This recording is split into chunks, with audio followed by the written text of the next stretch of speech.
This is the stuff of Donald Trump's dreams. Only his wall would be bigger and better, of course. Most of the 2,000-mile border is not walled, but this stretch divides California and Mexico, and it seems to be working.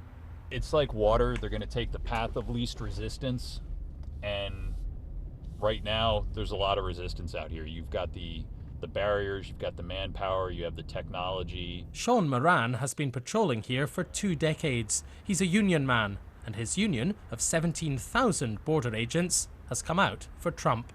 Mr. Trump seems to be the only candidate that's actually talking about border enforcement and fixing the immigration laws of the United States. It all comes down to this is a country built on the rule of law, and over the past few decades we have carved out entire sections of our immigration laws and just ignored them.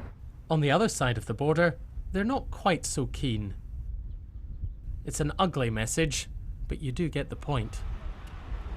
Mr. Trump's description of Mexican immigrants as killers and rapists has hardly helped. In Tijuana's markets, they have a wary eye on the superpower next door. Everyone here is asking the same question. Is this guy, Donald Trump, going to win the US presidential election? Rarely has a contest in the neighboring country been followed with such intense interest here in Mexico. People are worried by everything he's saying about Mexico and Mexicans. We are not criminals. We are nothing like that. We are hardworking people who simply want to find work. It's not true what he's saying. Don't vote for him. This is another Donald Trump dream. Newly deported migrants. The Republican wants to expel another 11 million. For many, this halfway house in Tijuana is the first taste of Mexico since childhood. Victor lived in Washington State from the ages of 6 to 61. So what will happen if Donald Trump wins the election? We're out of the United States. You guys are going to have to work on the fields. Nobody wants to work fields. We all do it. Blacks don't want to do it. Whites don't want to do it. So what would happen to the economy? I think the economy is going to go down. They're going to go bankrupt.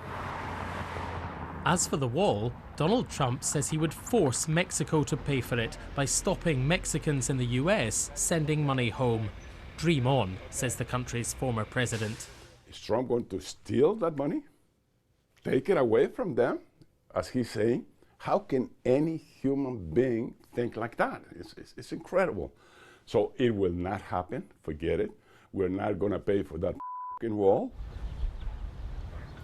On this border, diplomacy, it seems, is dead, as Mexicans make clear that a President Trump would be their worst nightmare. James Cook, BBC News, Tijuana.